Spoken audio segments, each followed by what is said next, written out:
پانی کو بھی کر دیا میٹھا. اب وہ چلے گئے ہیں لیکن وہ کہہ رہے تھے کہ تمہارا بیٹا آئے تو میری طرف بھیج دو, ایک کام ہے. کہا اماں میں ابھی نکلتا ہوں.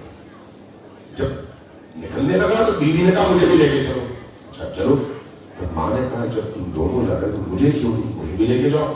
تینوں آئے کہاں, امام حسین کی بات. امام حسین سے ملاقات ہوئی. امام نے پوچھا, امام نے اپنا بتایا کہ میں اس مقصد کے لیے نکلا ہوں, کیا میرے ساتھ چلو گے؟ وہیں پر سر قدموں پہ رکھا, لا الہ الا اللہ محمد رسول اللہ پڑھا, مسلمان ہوا. جب وہ مسلمان ہوا بیوی مسلمان ہوئی, بیوی مسلمان ہوئی, ماں مسلمان ہوئی, قافلے میں چل پڑے. کتنے دن پہلے؟ عاشور سے 1 ہفتے پہلے. وہ 60 سال اسلام میں گزارنے کے بعد صرف چند گندم کے دانوں, فروٹ اور وہم کی خاطر, بھئی میری اتنی بڑی ریاست ہے, اتنی بڑی مملکت ہے, اتنا بڑا کھیت ہے, یہ ہے وہ, اس کے لیے سب کچھ دے دے گا.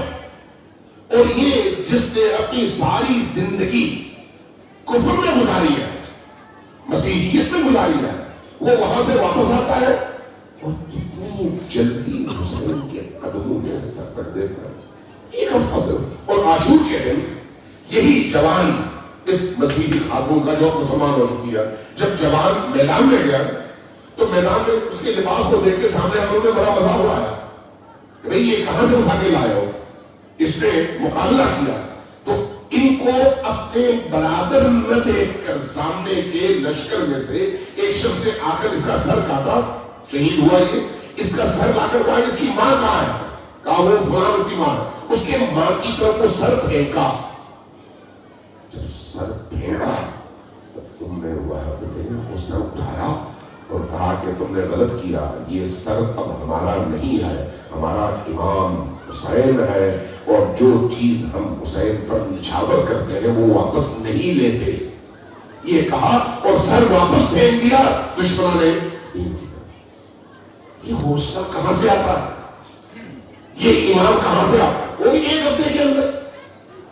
اور وہ ایمان کہاں چلا جاتا ہے؟ وہ بھی 70 سال کی محنت, 65 سال کی محنت, تمام عبادتیں, تمام ریاضتیں, تمام نمازیں, روزے, حج, جہاد, سب کچھ. یاد رکھیے امتحان تب ہوتا ہے اور شعور کا امتحان تب ہوتا ہے جب اسی طرح کے کسی دوراہے پر انسان کھڑا ہوتا ہے. آج ہم سب کے سامنے یہ دوراہا موجود ہے, چاہے غزہ کی صورت میں ہو, چاہے دیگر مظلومین کی صورت میں.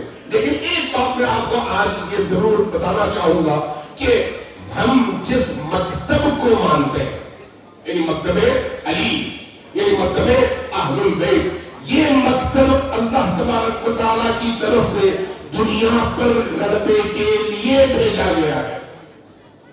توجہ ہے میں کیا کہہ رہا ہوں؟ یہ مکتب غلبے کے لیے آیا ہے, مغلوب ہونے کے لیے نہیں. اس لیے آپ دیکھیں اس مکتب کو نبی کریم کی رحلت کے بعد محدود کر دیا گیا خانہ فاطمہ. کتنے لوگ تھے؟ آپ اگر ان 2 ہاتھوں کی انگلیوں پر گننا چاہیں, انگلیاں بچ جائیں گی, عدد ختم ہو جائے گی. اس لیے اتنے کم لوگ تھے علی کے گھر جنہوں نے نبی کے بعد علی کا دفاع کیا اور حق کے اس رستے پر قائم رہے. تعداد اتنی کم.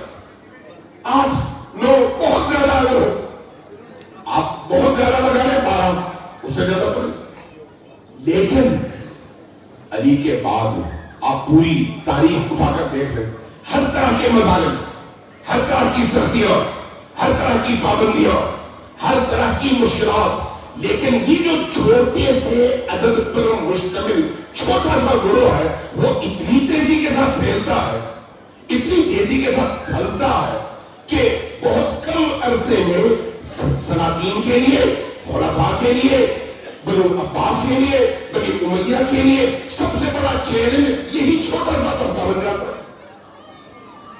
یہی چھوٹا سا طبقہ. عزیزان کرام, یاد رکھیں کہ ائمہ اطہار علیہ الصلوۃ والسلام میں سے ہر امام نے اپنے زمانے میں جہاں عبودیت اور بندگی کے فرائض انجام دیے، وہیں پر اجتماعی حوالے سے لوگوں کی فکری تربیت میں ایک لمحہ ضائع نہیں کیا، ایک لمحہ۔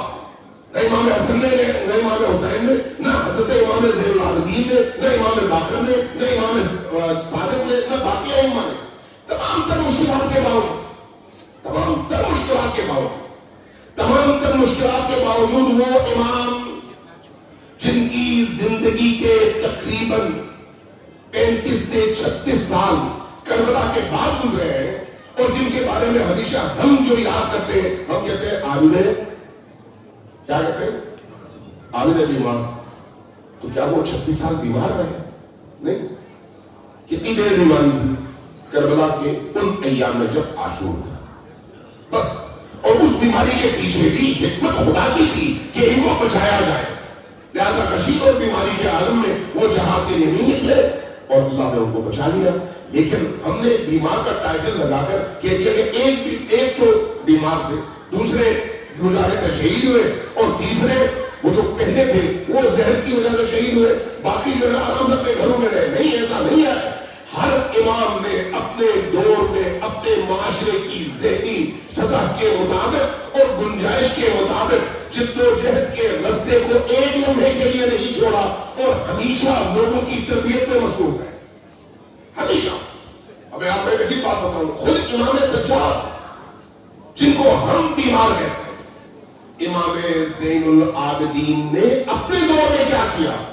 اپنے دور میں دور دور اس وقت اس طرح سے کمیونٹیز نہیں تھی مکتب تشیع کے پیروکاروں کی، اس طرح سے جتھے نہیں تھے، اس طرح سے آبادیاں نہیں تھی، لیکن امام سجاد نے جہاں جہاں 1 2 3 گھر تھے ان گھروں کو اپنے رابطے میں لیا ہوا تھا، اور لینے کے بعد ایک کام کیا، اور وہ بڑا عجیب ہے کب اس دور میں کہ سال میں ایک دفعہ یہ سب کسی ایک مقام پر جمع ہو کر عالم اسلام کے اندر موجود ان مشکلات پر گفتگو بھی کرے، اور اس گفتگو کے ساتھ ساتھ یہ کام بھی کرے کہ ایک دوسرے کی مشکلات کو سمجھے اور ایک دوسرے کی مدد کے لیے راہیں تلاش کرے۔ امام سجاد، اور اس کے نتیجے میں کہاں ان کو جمع ہونا چاہیے تھا اور کب جمع ہونا چاہیے تھا؟ آپ کو تعجب ہوگا، تاریخ بتاتی ہے، تاریخ، کہ انہوں نے دن کا انتخاب کیا 40 حسینی کے طور پر، امام حسین علیہ السلام کے چہروں کے دن، اور جگہ کون سی انتخاب کی؟ کربلا معاملہ، قبر حسین، کہ پورے عرب جزائر سے جہاں جہاں اہل البیت کے ماننے والے نظریاتی کمیٹڈ باایمان پرعزم لوگ موجود ہیں، ان کو خاموشی کے ساتھ جمع کیا جائے قبر حسین ابن علی پر، اور اس ایک دن بیٹھ کر وہاں پر حسین ابن علی سے اپنے بیعت کو تازہ بھی کرے، اور اس کے بعد آئندہ کے لیے سوچے بھی کہ ہم نے کیسے اللہ کے دین کو سرخرو کرنا ہے اور اپنی ذمہ داریاں نبھانی ہے۔ وہاں پہ کیا؟ لیکن یہ پہلو ہماری نگاہوں کے سامنے بالعموم نہیں ہوتا، یہی کام باقی ائمہ بھی طاقت کرتے رہے۔ تو امام حسین علیہ السلام ہر دور میں آزاد اور حر انسانوں کے شعور میں اضافے کا سبب بنے، اس لیے امام حسین علیہ السلام کا حرم بھی، امام حسین شہید ہو گئے، ان کا سر کٹ گیا، لیکن کیوں؟ اس کٹے ہوئے سر سے بھی خوف آتا تھا، کیوں؟ ان کی اس قبر سے بھی خوف آتا تھا۔ آپ کہیں کہ خوف کہاں آتا تھا؟ آپ کو حیرت ہوگی، بنی عباس کے دور میں ایک دفعہ نہیں، 2 دفعہ نہیں، 3 دفعہ نہیں، 18 بار قبر حسین کو مجامع کیا گیا، 18 بار۔ آپ سوچ سکتے ہیں 18 بار قبر حسین کو زمین کے ہموار کر دیا گیا، اور صرف ہموار نہیں کیا گیا بلکہ شریعہ فرات کے سامنے بند ڈال کر اس کا پانی ادھر اس طرف موڑ دیا گیا، چاروں طرف پسینے بنائے گئے تاکہ قبر حسین پانی کے اندر رہے، اور ایک عرصے کے بعد لوگ بھول جائیں کہ یہاں پر قبر بھی تھی۔ کیا وجہ ہے؟ کیوں وہ خوف ہے؟ اس لیے کہ یاد حسین، ذکر حسین، قبر حسین مردہ انسانوں کے اندر زندگی کی لہر دوڑانے کا سبب ہے۔ امام حسین کو اللہ نے ایسا شعلہ بنایا ہے کہ جہاں ان کی یاد ہوگی وہاں پر حریت زندہ ہوگی، جہاں ان کی محبت ہوگی وہ دل زندہ ہوگا، جہاں ان کی قبر ہوگی اس قبر پہ پہنچنے کے بعد مردہ انسان بھی زندہ ہو کر کھڑے ہو جائیں گے اور کہیں گے یہ ہمارا امام ہے۔ اس لیے حسین کی قبر سے بھی خوف، یہی وجہ ہے کہ عزاداری ہے سید الشہداء پر۔ آج بھی اگر آپ پاکستان میں باقی جگہوں میں دیکھتے ہیں یہ مختلف قسم کی مشکلات ہیں، میں مسلمان معاشروں کی بات کر رہا ہوں، چونکہ ان کو ادراک ہے کہ حسین ابن علی کی یاد، ان کا غم، ان کی عزاداری انسانوں کو غیرت بھی دیتی ہے، شعور بھی دیتی ہے، جگاتی بھی ہے، اور کم تعداد کے باوجود ایک بڑی جمعیت کے مقابلے میں اس طرح منظم کرتی ہے کہ قرآن کی اس آیت کی عملی مصداق وہ بن جاتے ہیں، کم من فئۃ قلیلۃ غلبت فئۃ کثیرۃ باذن اللہ۔ کتنے ایسے چھوٹے چھوٹے کم گروہ تھے جنہیں اللہ نے ان کے ایمان کی وجہ سے بڑے بڑے گروہ پر فتح نصیب کی۔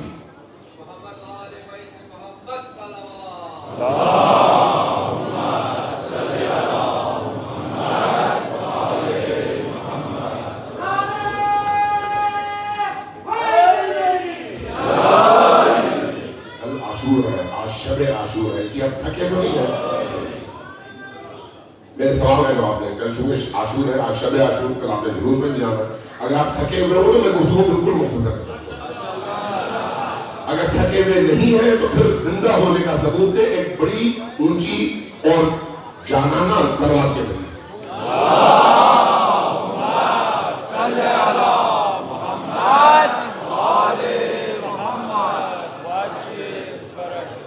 کربلا زندگی کا نام ہے، کربلا زندگی کا نام ہے، حسین زندگی کا نام ہے، حسین کی راہ میں شہادت زندگی کا نام ہے، موت کا نہیں۔ اس لیے یہ نہ سمجھے کہ سر کٹنے سے آدمی چلا جاتا، نہیں بھائی، یہ جو پی کر لہراتے ہوئے چھوٹی چھوٹی چیزوں کے لیے ہاتھ پھیلاتے ہوئے جو لوگ جیتے ہیں یہ اصل میں مردہ ہے۔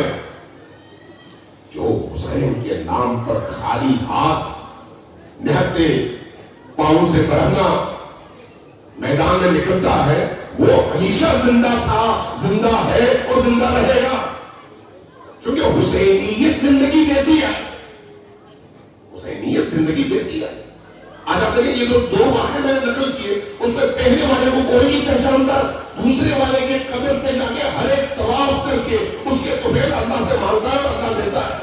یہ ہے زندگی، منشأ خیر ہے، منشأ حیات ہے، منشأ شعور ہے۔ لہذا یہ بات یاد رکھیں کہ عاشوراء اور محرم صرف زیرزنی کا نام نہیں ہے، صرف ایک پرچم نکالنے کا نام نہیں ہے۔ یہ جو آپ پرچم نکالتے ہیں، یہ جو آپ اپنے ساتھ علم لے کر نکلتے ہیں اور اپنے ملک پہ ذوالجلال لے کے نکلتے ہیں، کیا ہے؟ یہ اپنی طرف سے تیاری کا اعلان ہے، تیاری کا۔ آپ جب علم لے کر نکلتے ہیں تو علم کیوں مقدس ہے؟ وہ کپڑا جب کارخانے میں بن رہا تھا اس میں مقدس تھا نہیں، جب دکان میں آیا تو مقدس تھا نہیں، جب درزی کان پہ تھا تو اس میں مقدس تھا نہیں۔ کب مقدس بنا؟ جب عباس سے اٹیچ ہو گیا، حسین ابن علی سے جڑ گیا۔ کیوں یہ مقدس ہے؟ جو اس سے جڑ جائے گا وہ بے جان کپڑا ہی کیوں نہ ہو مقدس ہو جائے گا۔ اس لیے وہ تقدس ادھر صلاحیت کر جاتا ہے۔ جب آپ علم لے کر نکلتے ہیں تو وہ علم بتا رہا ہے کہ میں عباس کا ہوں، جن بازو میں ہوں یہ بازو عباس کی طرف کے بازو ہیں۔ یہ جو علم آپ کے ہاتھ میں ہوتا ہے یہ صرف ثواب کے لیے نہیں ہوتا، بلکہ اپنی کربلا میں حسین ابن علی کے سپہ سالار کے اس مقام پر کھڑے ہو کر یہ اعلان ہے کہ میں اپنے حسین کا آج کے زمانے کا سپہ سالار ہوں۔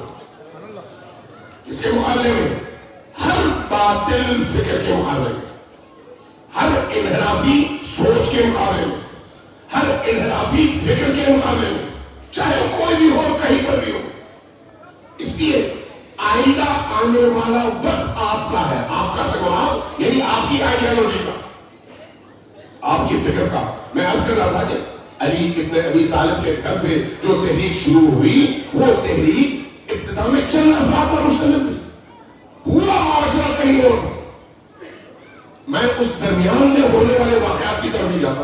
آج ذرا سوچے گا, آج وہ کون سا محرک ہے, وہ کون سی آگ ہے, وہ کون سا شعلہ ہے جس نے آج دنیا کے اندر, آپ ایسٹ دیکھیں, ویسٹ دیکھیں, آپ مغربی ساری دنیا دیکھیں, آسٹریلیا دیکھیں, آپ مڈل ایسٹ دیکھیں, آپ ایشین ممالک کو دیکھیں, آپ انڈیا کو دیکھ لیں, آپ مڈل ایسٹ میں جو کچھ ہو رہا ہے اس وقت اس کو دیکھ لیں, آپ حتیٰ افریقہ جا کے دیکھ لیں.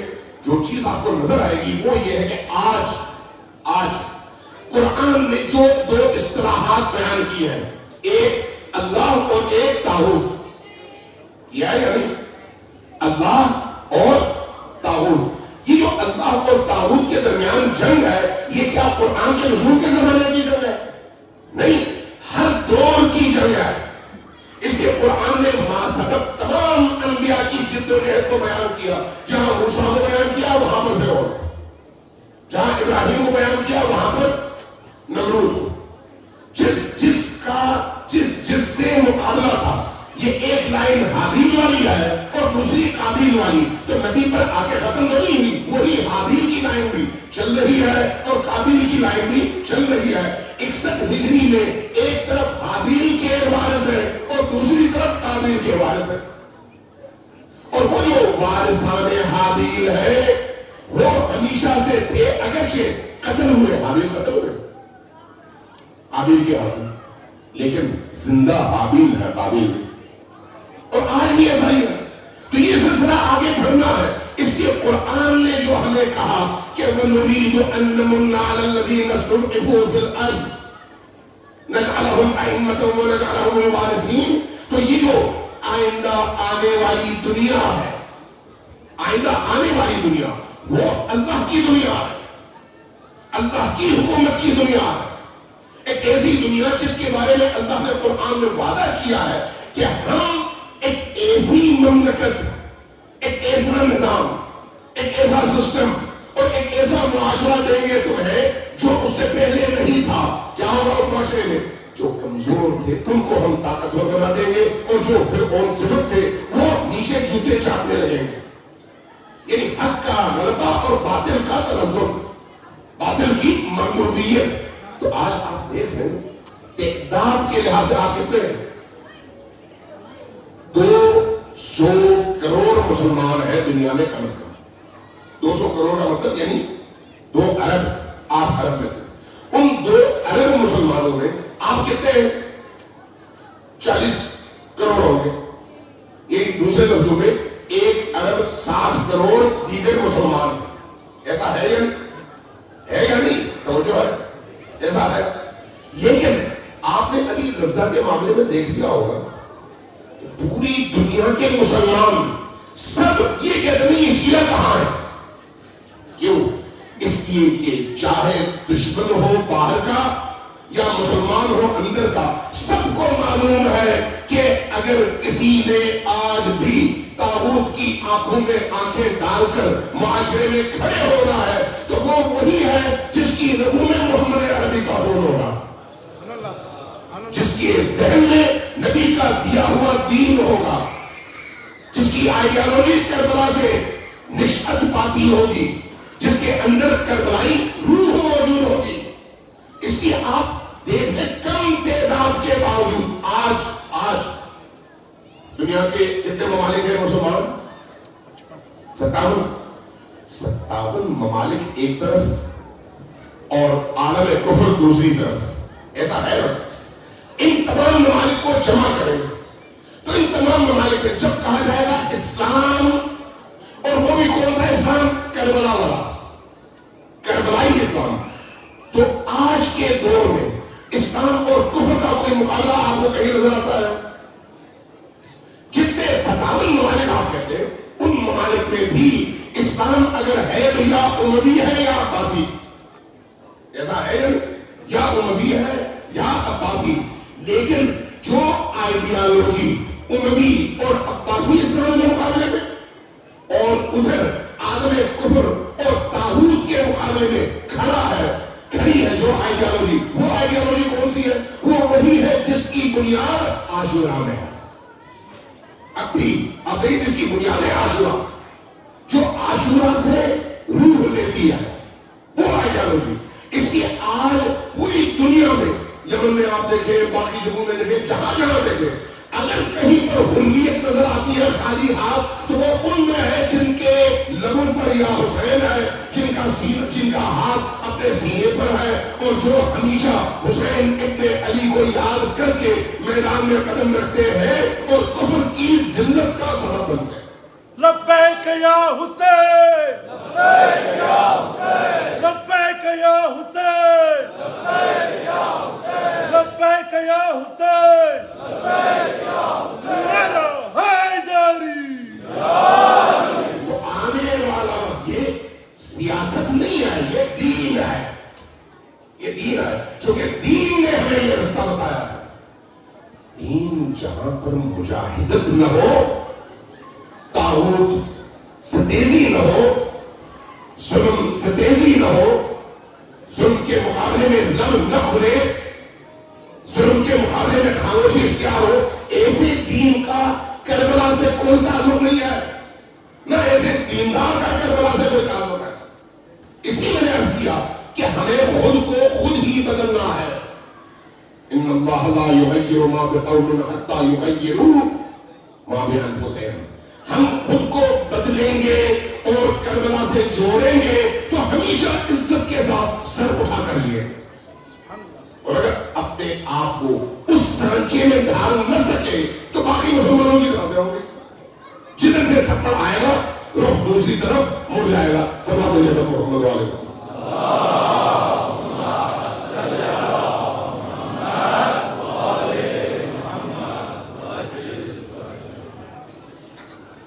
ایک دفعہ ذرا اونچی آواز سے صلوات علی محمد علیہ.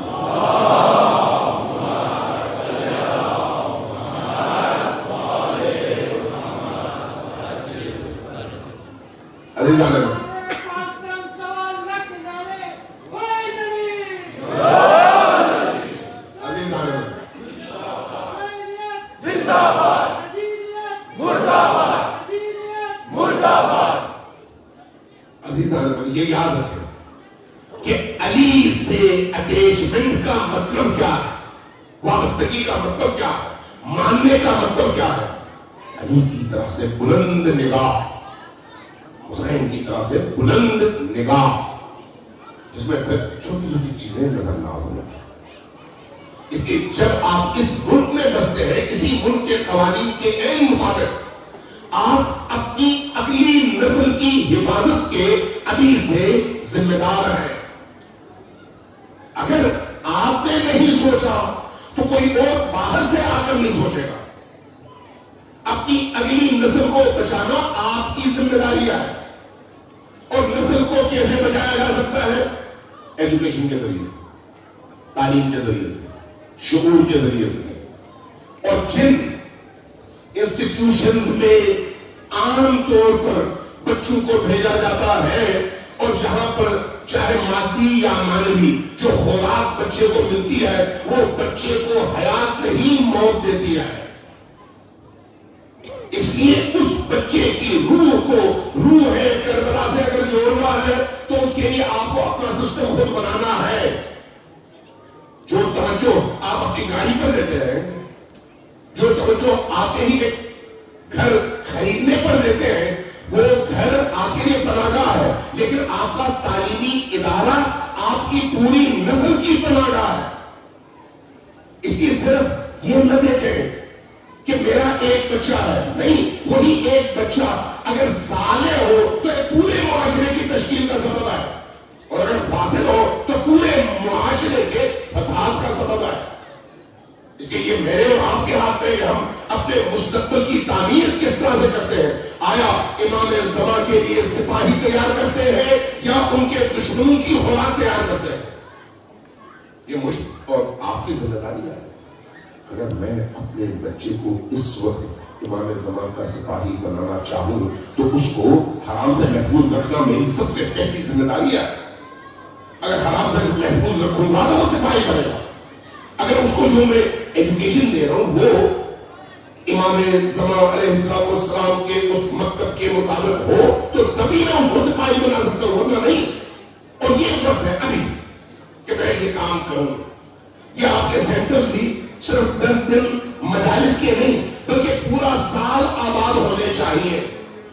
کتنے شرم کی بات ہے کہ اتنے بڑے میلبرن میں آپ کی کوئی ایک مسجد نہیں ہے. یہ شرم کی بات نہیں. ہم مسجد کے وارث ہیں. مجھے تعجب ہوتا ہے جب کہا جاتا ہے شیعوں کی امام بارگاہ ہوتی ہے. نہیں بھائی, کس نے کہا؟ شیعوں کی مسجد ہوتی ہے. مسجد کا وارث ہم ہے, کوئی اور نہیں.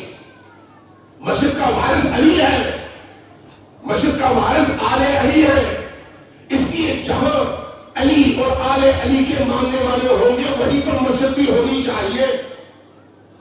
مسجد نہیں ہے, دوسروں کی ہے, ہماری نہیں ہے. کس کی کوتاہی ہے؟ ہماری. عدم توجہ. جبکہ مسجد ہمارا مورچہ بھی ہے, مرکز بھی ہے. اور مسجد کے ساتھ امام بارگاہ بھی بالکل ٹھیک ہے.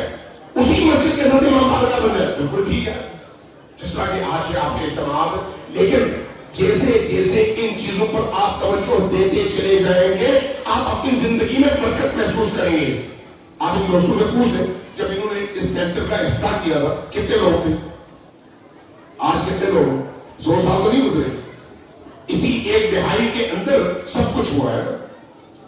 جیسے جیسے آپ عید رکھتے چلے جائیں گے پاکیزگی کے ساتھ, بہت جلدی اس کو پھل لگے گا, بہت جلدی اس میں برکت ہوگی, بہت جلدی وہ نشو و نما پائے گا اور کچھ عرصے کے بعد ایک بہت بڑا مرکز بنے گا جو آپ کے سربلندی کا سبب بھی ہوگا, آپ کی عزت کا سبب بھی ہوگا, آپ کے وقار کا سبب بھی ہوگا, آپ کی نسلوں کی حفاظت کا مورچہ بھی بنے گا.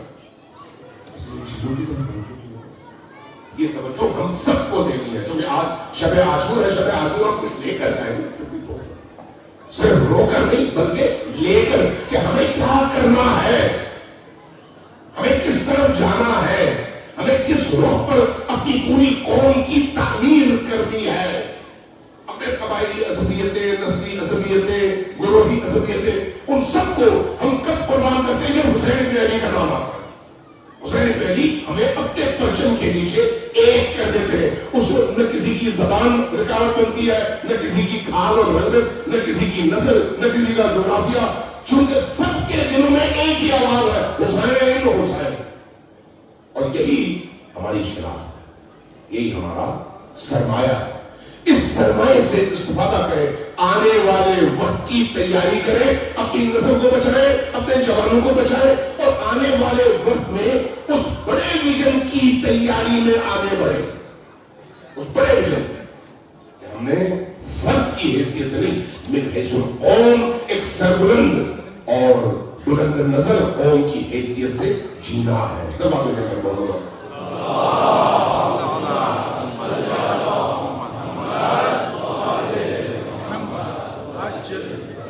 عزیزان کرام. آج شب عاشور کی شب, عاشور کی شب بڑی عجیب و غریب شب.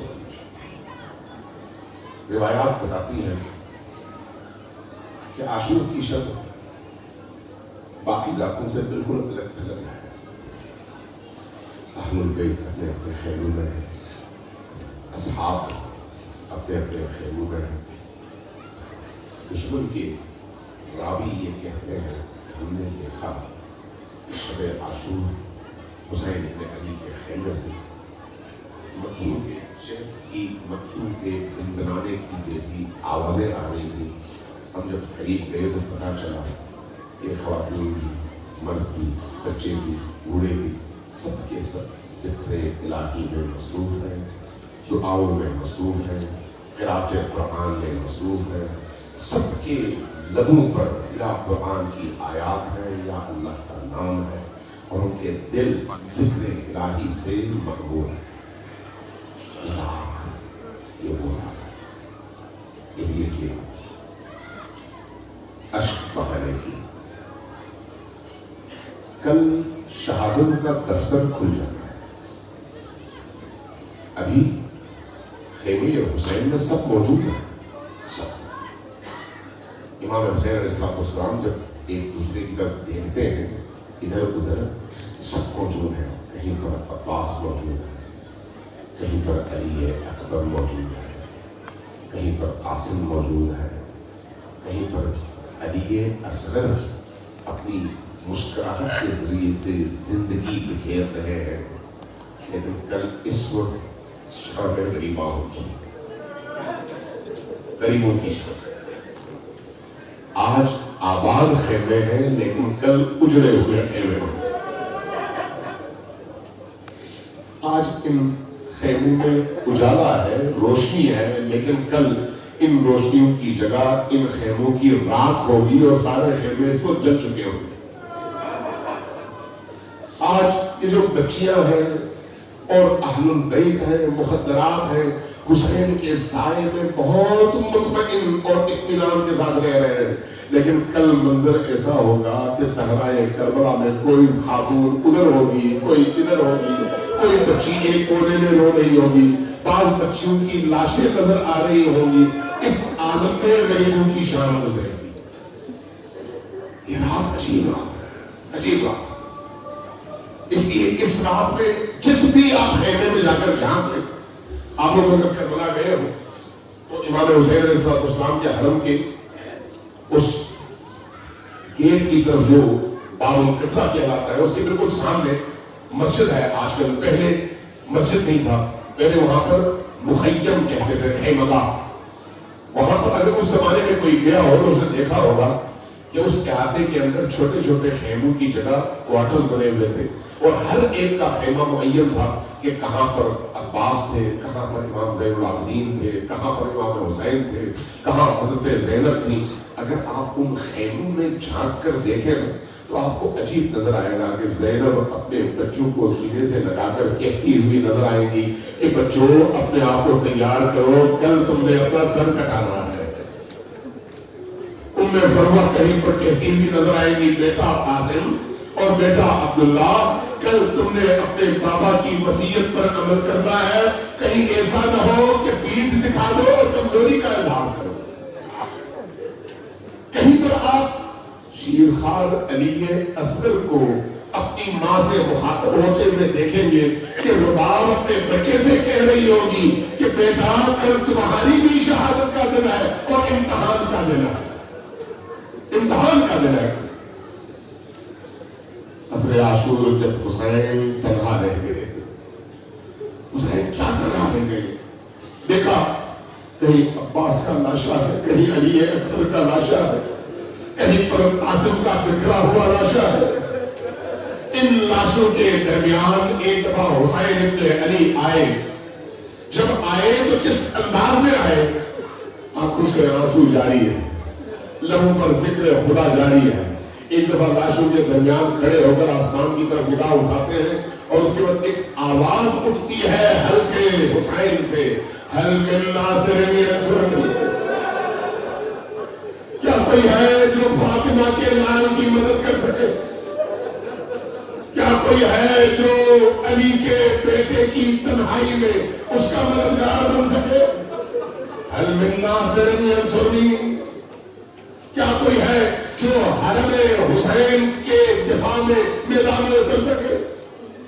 جب یہ حل من ناصر کی ندا بلند ہو رہی تھی، اچانک حسین بن علی کے کانوں میں آواز آئی۔ آواز کیا تھی؟ ایک کوہرام برپا تھا خیموں میں، اور خیموں سے رونے اور دھونے کی آوازیں آ رہی تھی۔ حسین فوراً خیمے میں پہنچے، کیا دیکھا؟ زینب گریہ فرما رہی ہے، زینب بھی گریہ کر رہی ہے، ام کلثوم بھی گریہ کر رہی ہے، رباب بھی رو رہی ہے۔ کیوں رو رہی ہو؟ پتا چلا جیسے ہی مظلوم کربلا کی ابتدا بلند ہوئی، حل من ناصر ینصرنی کی، تو یہ معصوم بچہ بار بار اپنے آپ کو اس اس ڈھنگورے سے اور گہوارے سے زمین پر گرا رہا ہے اور روتا چلا جا رہا ہے. گویا کہہ رہا ہے بابا جان ابھی ایک موتی باقی ہے, ابھی ایک یادگار اولاد زہرا میں ایک یادگار باقی ہے, ابھی آپ کی نصرت کے لیے کوئی موجود ہے. اگرچہ وہ بچہ ہو لیکن ہے تو صحیح, آئیے اس بچے کو میدان میں لے کے جائیے. حسین ابن علی آتے ہیں, اس بچے کو کہتے ہیں کہ اس کو تیار کرتے ہیں. اب حمید ابن مسلم نے روایت کی, وہ کہتا ہے میں نے دیکھا کہ جب حسین خیمے سے باہر نکل رہے تھے وہ منظر بڑا عجیب تھا. حسین باہر آتے تھے, اندر ایک کوہرام برپا ہو جاتا تھا. سکینہ روتی تھی کہ بابا جو بھی گیا وہ واپس نہیں آیا, تو کیا اب میرا ننھا سا اصغر بھی واپس نہیں آیا؟ میرا بھائی اکبر گیا واپس نہیں آیا, میرا بھائی قاسم گیا واپس نہیں آیا, میرے بھائی اور محمد گئے واپس نہیں آئے, اب میرا یہ ننھا سا بھائی بھی جا رہا ہے. حسین نکلے, جب میدان کی طرف چلنے لگے تو حمید بن مسلم کہتا ہے ہم نے دیکھا گویا حسین نے اپنے ہاتھوں میں قرآن اٹھایا ہوا. میدان میں آئے, میدان میں آ کر اشیاء کے لشکر کے سامنے کھڑے ہوئے اور اس کے بعد ایک جملہ کہا. کیا فرمایا؟ فرمایا کہ دیکھو یہ چھوٹا سا 6 ماہ بچہ ہے, یہ تو بے قصور ہے, اس نے کوئی جرم نہیں کیا. اس کی ماں 3 دن سے بھوکی پیاسی تھی تو اس کا دودھ خشک ہو چکا ہے. جب خشک ہو گیا ہے تو یہ بچہ بھی پیاسا ہے. یہ بچہ آیا ہے, ذرا اس بچے کو چند قطرے پانی کے پلا دو, چند قطرے پانی کے اس بچے کو پلا دو, اور تم سے کچھ نہیں چاہیے. لیکن لشکر اشقیاء میں کوئی انسان ہوتا تو جواب ملتا, وہاں تو حیوانات, لہذا اس بچے کی پیاس پر کسی نے رحم نہیں کیا. بعض لوگوں نے لکھا ہے کہ مولا نے اپنے بیٹے علی اصغر سے کہا بیٹا ذرا ان کو دکھا دو کہ تم پیاسے ہو. تو دیکھنے والوں نے کیا دیکھا, یہ بچہ اپنے منہ سے زبان نکال رہا ہے اور اپنے لبوں پہ پھیر رہا ہے. جب لبوں پر زبان پھرنے لگی تو یہ دیکھ کر لشکر اشقیاء میں کھلبلی سی برپا ہو. جب یہ منظر دیکھا تو حسین ابن علی نے ایک دفعہ کہا لوگوں اگر تمہیں ڈر ہے کہ اس بچے کے بہانے میں پانی پی لوں تو ذرا بچے کو میں صحرائے کربلا میں چھوڑ دیتا ہوں, خود آؤ بچے کو چند قطرے پانی کے پلا دو. زمین پر رکھا, تپتی ریت پر اس بچے کو رکھا, لیکن کوئی آگے نہیں بڑھا. میں کہوں گا یہ فرات کی لہریں تو ایسی ہے کہ اس میں سے حیوانات بھی پانی پی رہے ہیں, لیکن اگر حیوانات پانی پی رہے ہیں تو پھر منع کس پر ہے؟ منع آل رسول پر ہے, منع زہرا کے بچوں پر ہے, منع علی کے بچوں پر ہے, منع رسول اللہ کی اولادوں پر ہے. ایک دفعہ حسین آگے بڑے بچے کو اٹھایا اور اٹھا کر ذرا ہاتھوں سے بلند کیا. جیسے ہی بلند کیا عمر بن سعد نے ایک دفعہ اشارہ کیا حرملہ کو, تو اشارہ کیا ہوا؟ اشارہ ایسا ہوا کہ حرملہ ایک بلندی پر چڑھا اور اس نے کمان پر تیر چلایا. اب ذرا غور سے سنیے اولاد والوں, جن کے گھروں میں ننھے ننھے بچے ہو وہ ذرا غور سے سنیں. وہ تاریخ کہتی ہے کہ جنگ میں عربوں میں 3 قسم کے تیر استعمال ہوتے تھے, ایک پھن والا, 2 پھنوں والا اور 3 پھنوں والا. وہ جو 1 پھن والا تھا نا وہ جب لگتا تھا تو جسم کو چھید کرتے ہوئے گزر جاتا تھا. وہ جو 2 پھنوں والا تھا سوراخ کر دیتا تھا, رک جاتا تھا. لیکن 3 پھنوں والا تیر صرف انہی کے لیے استعمال ہوتا تھا جو میدان جنگ میں سب سے بڑے جری ہو اور سب سے بڑے بہادر. کربلا کا سب سے بڑا جری, سب سے بڑا بہادر کوئی اور نہیں تھا, ششماہ علی اصغر. علی اصغر کے لیے وہ 3 پھنوں والا تیر کمان پر چلا.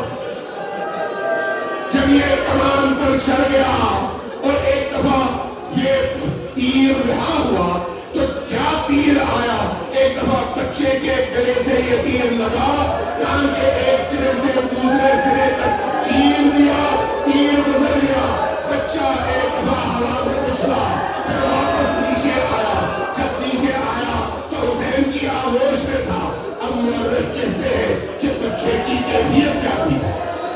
بچے کی کیفیت کیا تھی؟ مورخ کہتے ہیں دیکھو جب اگر مچھلی کو پانی سے نکال دو نا تو پہلے مچھلی ریت پر کبھی اچھلتی ہے گرتی ہے اچھلتی ہے گرتی ہے اچھلتی ہے گرتی ہے جب تھک کر نڈال ہو جائے نا تو اس کے بعد جسم حرکت نہیں کرتا لیکن کیا کرتا ہے اس کے اندر ایک دفعہ کھلتے ہیں پھر بند ہوتے ہیں پھر وہ کھلتا ہے پھر بند ہوتا ہے علی اصغر کی صورت ایسی تھی جب تیر لگا یہ بچہ اچھلا واپس جب آیا تو اب ہمت نہیں تھی لیکن کچھ دیر بعد دیکھنے والوں نے دیکھا کہ بچہ کبھی منہ کھولتا تھا کبھی بند کرتا تھا کبھی کھولتا تھا کبھی بند کرتا تھا حسین ابن علی نے اس بچے کا خون اپنے چلوں میں بھرا سید ابن طاووس نے یہ لکھا ہے حدیث کی صورت میں لکھا ہے وہ فرماتے ہیں کہ حسین نے یہ خون آسمان کی طرف پھینکا لیکن خون واپس زمین پر نہیں آیا حسین نے اس بچے کو اٹھایا بچے کو اٹھا کر ابھینے کی طرف چل رہے ہیں بعض مورخ لکھتے ہیں کہتے ہیں کہ ہم نے دیکھا حسین نے قدم آہستہ آہستہ بڑھائے لیکن حسین نے اب وہ حوصلہ نہیں ہے کہ خیمے تک جائے اور رباب کا سامنا کرے کیسے اس ماں کو اس ششماہ بچے کا لاشا دکھائے اس لیے مورخ کہتے ہیں کہ حسین خیمے کے قریب آئے واپس چلے گئے آئے پھر واپس چلے گئے بعد میں لکھا 7 بار 6 بار واپس گئے 7ویں بار قریب آئے لیکن قریب آنے کے بعد حوصلہ کیا پردہ ہٹایا جیسے ہی داخل ہوئے ان خواتین کی نگاہ اس بچے کے جسم پر اور کٹے ہوئے گلے پر پڑی تو وہ ماں جو اپنے بچے سے محروم ہوئی ہے اس ماں کی زبان سے ایک جملہ نکلا اے میرے ننھے سے شہزادے کیا تم جیسے ششماہ چھوٹے سے معصوم بچے کو بھی اونٹ کی طرح سے نہر کیا جاتا ہے یہ جو طریقہ ہے یہ تو اونٹ کو ذبح کرنے کا طریقہ ہے تم تو ششماہ بچے تھے تمہیں بھی ایسے ذبح کیا گیا تاریخ کہتی ہے کہ یہ ماں جب تک زندہ رہی کبھی بھی سائے میں نہیں رہی کبھی بھی سائے میں نہیں رہی یہ خاتون جب مدینہ واپس آئی تو مدینہ میں حضرت زینب سلام اللہ علیہ نے فرش عزا بچھائی اور اس فرش عزا پر مختلف قبائل کے سردار خواتین آتی قرصہ دینے کے لیے دیکھا ایک خاتون نے دیکھا کہ ایک خاتون کا چہرہ سیاہ ہو چکا ہے اور دھوپ میں بیٹھی رو رہی ہے قریب آئی اور کندھے پر ہاتھ رکھا کہا اے کنیز اندر چلو سائے میں بیٹھو دھوپ میں نہیں جیسے ہی یہ آواز زینب کے کانوں تک پہنچی طرف کر آئی کہا کیا کہا تم نے کنیز نہیں یہ کنیز نہیں ہے یہ شہزادی ہے یہ میرے بھائی حسین کی نوجوان بات ہے کہا کیا ہوا کہا جب سے علی اصغر شہید ہوئے ہیں یہ ماں کبھی بھی سائے میں نہیں بیٹھی ہمیشہ دھوپ میں بیٹھی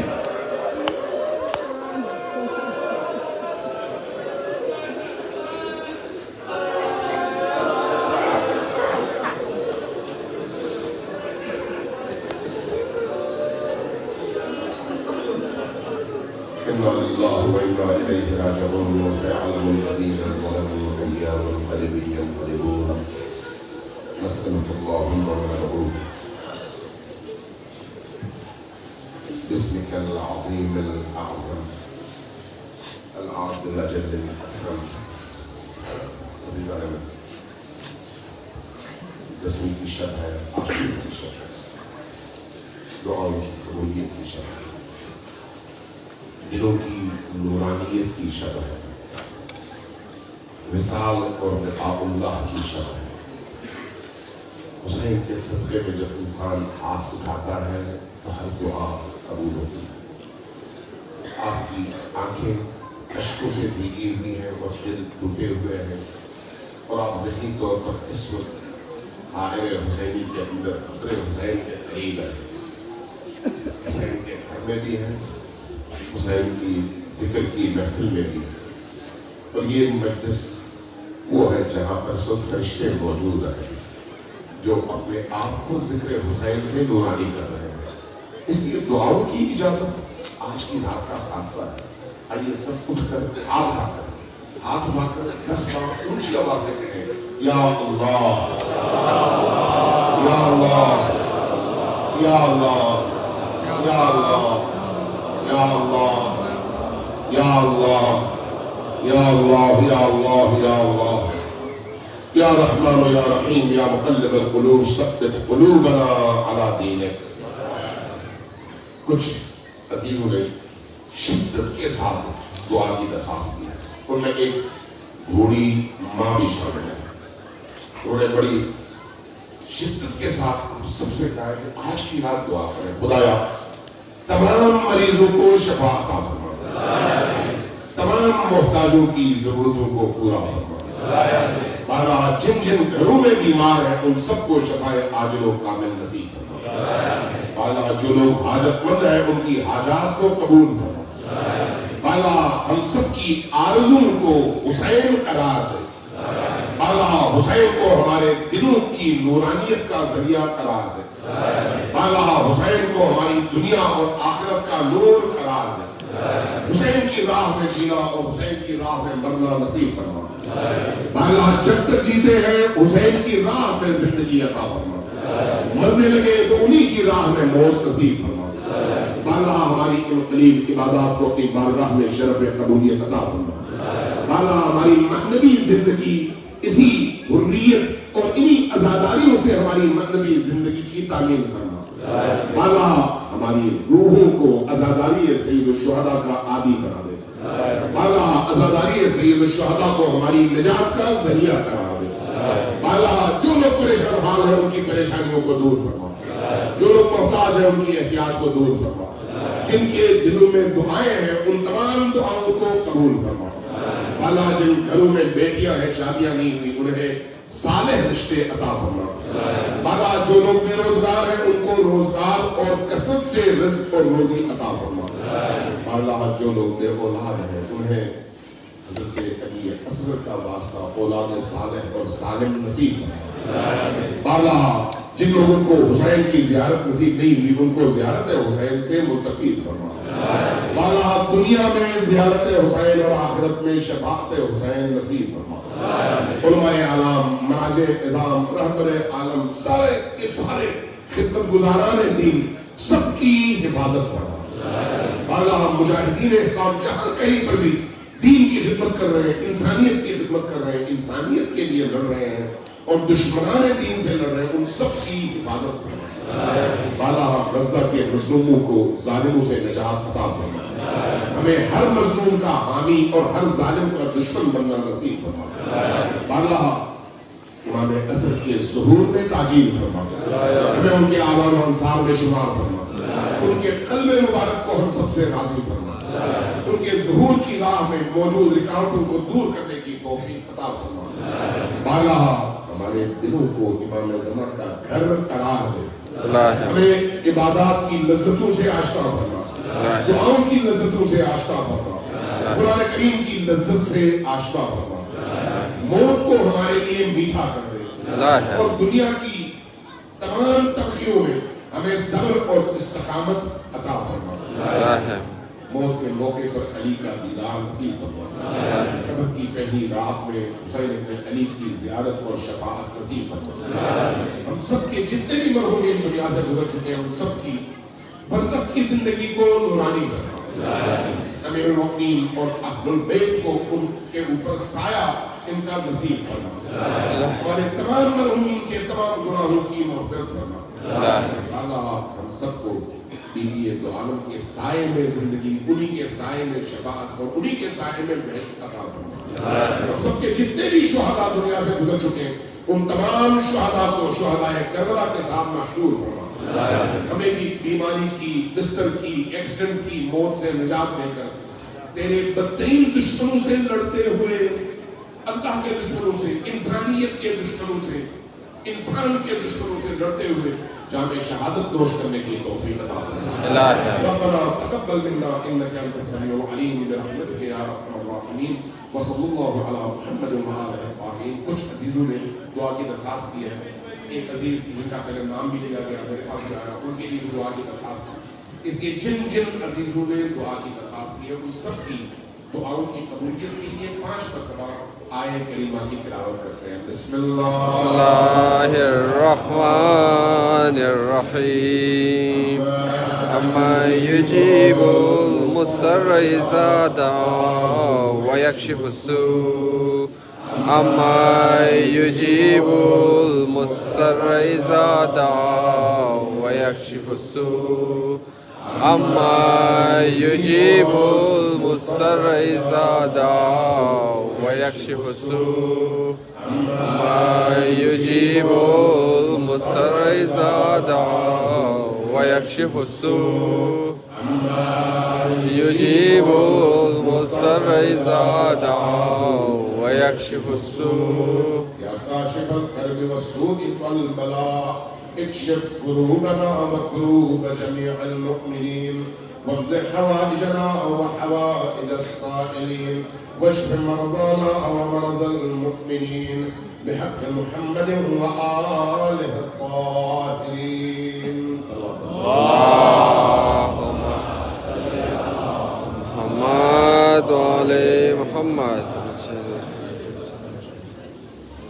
یہ اعلان بادشاہ مسجد سے شام غریبان انشاءاللہ کے فوراً بعد جب محمد عظیم مسلم کا نام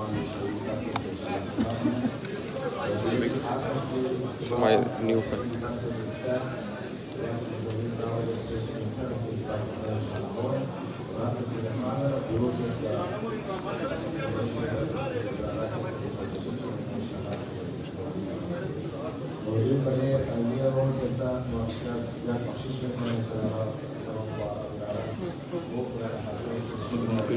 بیٹھا اور چیز کو بند کر دیا زنجر کرنے کچن والا روز واس پہ دروازه لایت ام زینب هم پیدا کردین امور بعد کی نگر تنستی نه یک لحظه باشه ها 17